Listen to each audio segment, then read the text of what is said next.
तो पुण्यात्माओं, जैसा कि परमात्मा कह रहे हैं, कर्म कुसंगत बहुत किए वो हैं जाते नहीं कहे। और संध्या आरती में हम रोज पढ़ते हैं, मैं अपराधी जन्म का नक्सिक भरे विकार, तुम दाता दुख भंजना मेरी करो संभार। तो पता नहीं जब से हम यहाँ आए हैं इस काल भगवान ने हमारे कर्म बिगड़वाने के लिए, जैसा गुरुदेव सत्संग में बताते हैं, धरती पे ऐसा कोई कुकर्म नहीं होगा जो किसी न किसी जन्म में हमने ना किए हों। कर्म कुसंगत बहुत किए वो हैं जाते नहीं कहे, आके आप संभालो दाता 84 में जान बहे। कि हे परमेश्वर, आप ही आके हमें संभालो, आप ही हमारा उद्धार कर सकते हैं। हमें क्या, कौन से वो जो कर्म है वो करने योग्य हैं, कौन से जो कुकर्म है वो त्यागने योग्य हैं, ये जानकारी भी परमेश्वर आप ही हमें आके दो, आप ही हमें दे सकते हो गुप्त रूप से। मतलब हाँ, वो आएगा आगे, शायद आगे आएगा। आके आप संभालो दाता 84 में जान बहे। तो आज हमारे को पूज्य गुरुदेव जी ने आके संभाला कि नहीं संभाला? पुण्यात्माओं, ये सौभाग्य। परमात्मा कहते हैं ना, बोल के निकल जाते हैं गुरु जी तो, लेकिन विचार तो हमने करना पड़ेगा। गुरु जी कहते हैं ऋषि मुनियों ने, जिनकी लाखों लाखों वर्ष की उम्र हुआ करती थी, कोई हजारों साल परमात्मा प्राप्ति के लिए तपस्या करते थे, ये कोई एक पैर पे, कोई पता नहीं जल में खड़ा होके, कोई आग के बीच में खड़ा होके, और चुनक ऋषि जैसे जिनकी ये पलकें आप और हमारी तो 100 साल की उम्र में इतनी भी नहीं बढ़ती होंगी, और उसकी तो जमीन में टिक गई थी। सोचो उसने कितने हजार साल तक तपस्या की थी। शेख फरीद जैसे 12 साल में 12 किलो अनाज मात्र, दिन का केवल 10-15 ग्राम।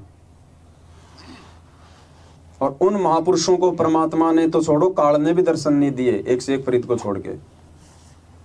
और आज क्या हो रहा है? आज इस वाणी के अनुसार कि आके आप संभालो दाता 84 में जान बहे, संभाल लिया परमात्मा ने। तो अब हमने इनकी वैल्यू समझनी है, वरना जिस प्रकार परमात्मा फिर 120 साल तक ज्ञान देके मगर से सशरीर गए थे आकाशवाणी करके, और हम लोग रोए थे, फिर हम लोग तड़पे थे कि हम मौका चूक गए। पुण्यात्मा, अब की बार हमने परमात्मा को दुखी होने का मौका नहीं देना है। परमात्मा ने लाखों की भीड़ में से छटनी करके हम सत्सेवकों से एक उम्मीद जताई है कि ये मेरे वो हीरे मोती लाल हैं जो मेरे साथ जाने को तैयार हो रहे हैं। अभी हुए नहीं है, पूरी तरह प्रोसीजर में हैं। तो पुण्यात्मा, हमने भगत बनना, और भगत बनने के लिए सबसे पहले तो एक नेक इंसान बनना पड़ेगा। और भगत तो छोड़ो, भगत के बाद तो दास का नंबर आएगा, फिर जयदेव का नंबर आएगा, फिर जीवित मरने का नंबर आएगा। जीवित मर के देखिए सुरता किसा आनंद आवे। ये तो अभी तो हम इंसान भी नहीं है सही तरीके से देखा जाए तो, जो छोटी छोटी बातों के लेके हम लोग राग द्वेष आपस में जो पाल लेते हैं, छोटी छोटी बातों के लिए हम लोग जो है वो गुटबाजी कर लेते हैं, एक दूसरे के प्रति हम अपने मन में दोष पाल लेते हैं। अरे बड़ी मुश्किल से भगवान ने 7 संगतियों का भाग लगाया, बड़ी मुश्किल से। ये फाइनल है, इसके बाद में कुछ नहीं, और कोई तीसरी पार्टी नहीं आने वाली अब संगत में कि परमात्मा उसके माध्यम से कोई तीसरी संगत चलाएगा। ये फाइनल है, और ये शुद्धिकरण के अंदर है, असली शुद्धिकरण के अंदर। इस 7 संगति से हम भगत बनेंगे, हम एक सच्चे इंसान बनेंगे। अभी तो परमात्मा अपनी वाणी में कहते हैं मानुष से देवता किया करत न लाई बार, वो तो बात की प्रोसीजर है। अभी तो हम लोग ढंग से मानुष भी नहीं है। ये शरीर जरूर हमारा ये मानुष का है, और मुझे कहने में कोई शर्म नहीं है कि ये भगवान हमें पिछले जन्म के भक्ति संस्कारों से मिला है। हमें अपनी योग्यता से भगवान नहीं मिला। योग्यता तो हमारी दुनिया वालों से भी नीची है, गई गुजरी है 90% लोगों की। 90% भक्तों की इस अध्यात्म में आने के बाद भी जो उनकी सोच है, जो उनके कर्म हैं, जो उनके विचार हैं, वो नकली संतों की संगत से भी नीचे गिरे हुए हैं।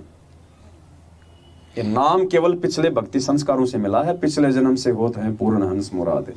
तुम सोचो वर्तमान की भक्ति से परमात्मा हमारे से राजी हो रहा है। वर्तमान में तो हमने केवल भगवान को दुखी दुखी किया, राजी का तो छीट भी नहीं है। तो कितना सुधार की आवश्यकता हमें 7 संगतियों से। और ये फिर भगवान ने एक मौका दे दिया, ये पासबुक है, ये साथ संगति पासबुक है। जैसे टीचर बच्चे को पढ़ाता है और फिर उसको मतलब रिकमेंड करता है कि तू भाई वो संजीव पासबुक ले आ, वो पासबुक ले आ, तो पासबुक में आंसर और क्वेश्चन दोनों होते हैं, बच्चा बगैर टीचर की मदद से भी पढ़ सकता है। तो ये साथ संगति भगवान ने जेल जाने के बाद में, टीचर जेल में जाके बैठ गया 27 साल से पाठ पढ़ा के, और फिर भी नहीं समझ में आई तो भगवान ने एक मौका और दिया हमारे को, जबकि हम इस मौके के लायक नहीं थे। फिर भी परमात्मा ने हमारे को ये साथ संगति रूपी ये पासबुक दे दी कि ले बेटा तेरे को एक मौका और देता हूं, क्योंकि ये मोक्ष मार्ग है, बिचली पीढ़ी है। अगर ये मौका भी तू चूक गया, इस पासबुक को भी यदि तूने फाड़ के फेंक दिया, तो फिर धरती पे तेरे लिए दूसरा कोई ऑप्शन नहीं है। तो मैं तो निवेदन करूंगा सभी भाई बहनों से कि सबसे पहले तो हम लोग राग द्वेष से बाहर निकलें। जब तक हम हर भगत भाई बहन को अपने सगे भाई बहन जैसा नहीं समझेंगे, देखो हमारे साथ चाहे कोई लाख चाहे वो बुरा कर रहा है, हमारे प्रति चाहे कोई लाख चाहे वो बुरा सोच रहा है, लेकिन हमने नहीं सोचना, क्योंकि हमने तो परमात्मा के वचन पे चलना है, हमने तो सतलोक जाना है इसी जन्म में। तो हमने किसी से राग द्वेष नहीं रखना, भले दूसरा तुमसे रखे। हाँ, सच को सच बोलना तो परमात्मा ने सिखाया, लेकिन वो भी इज्जत के साथ में, प्रेम के साथ में, लेकिन राग द्वेष नहीं। ये दास बार बार कहता है, परमात्मा ने दास की ड्यूटी लगाई थी मैनेजमेंट के पाखंड को संगत के सामने सार्वजनिक करने की, ताकि लोगों को ज्ञान हो और लोग अपनी मर्यादाओं को संभालें और भक्ति करें। लेकिन दास ने कभी भी आज तक, अगर दास के मुख से अगर कोई गाली निकली हो आज तक, बाकी खुल के बताया उनके बारे में, लेकिन एक छोटी सी भी अगर गाली परमात्मा ने माँ की, बहन की या अगर, ठीक है मुझे लोगों ने बहुत निकाली, मुझे कोई फर्क नहीं पड़ता उन चीजों से, पत्थर को फर्क नहीं पड़ता, चाहे कोई गाली निकाले चाहे कोई फूलों की माला पहनाए। तो हमने तो जीवित मरना है, हमने तो पत्थर बनना है दुनिया वालों के सामने। भगत तो भगवान के सामने बनना है, दुनिया के सामने नहीं बनना भगत। तो ये साथ संगत है, ये फाइनल स्टेटमेंट है। आप दास आपको एक छोटा सा एग्जाम्पल देता, आपको एक छोटा सा, देखो हमारी भूल कहां पड़ती है और भगवान कैसे परीक्षा ले लेता है। आज से 4-5 महीने पहले दास के और कजोड़ भगत जी के थोड़े से मतभेद हुए थे। वो मतभेद हुए तो काफी आत्माओं ने आपस में पक्ष और विपक्ष की भूमिका निभाई। कोई इनको फोन कर रहा है, कोई मेरे को कर रहा, मुझे इनकी कह रहा है, इनको मेरी कह रहा है। वो परीक्षा थी संगत की। और दास ने फिर बाद में वीडियो बनाया, हम दोनों एक हो गए, फिर हुए ना, मतभेद हमने बुला दिए ना। क्यों बुलाए? परमात्मा की वाणी के अनुसार, परमात्मा के वचन पे चलते हुए कि साधु सज्जन सोना टूट जुड़े 100 बार, दुर्जन कुंभ कुमार का एक धक्के दरार। तो हम तो 4-5 दिन बाद में फिर आपस में अपनी मीटिंग करके अपने गिला से दूर कर लिए। हम तो दोनों लाइव आ गए, सबके सामने भाई आपस में हो गए, एक हो गए। जैसे एक माँ के 2 बच्चे छोटे छोटे, और वो एक टॉफी को लेके वो लड़ाई करने लग जाते हैं, धक्का मुक्की थप्पड़ हो जाता है। 1 घंटे बाद में फिर वापस वो गले मिलने लग जाते हैं, आपस में एक दूसरे के ऊपर होके वो खेलने लग जाते हैं। तो हम तो एक हो गए, लेकिन जिन्होंने पक्ष और विपक्ष की भूमिका निभाई थी अपनी कमजोरी के चलते, उनका क्या होगा? उनको तो भोगना पड़ेगा। तो काफी आत्माओं के समझ में आई। फिर 2-3 महीने बाद में फिर हमारा हो गया वापस मनमुटाव सा। जीव है, हो जाता है, कोई बड़ी बात नहीं है।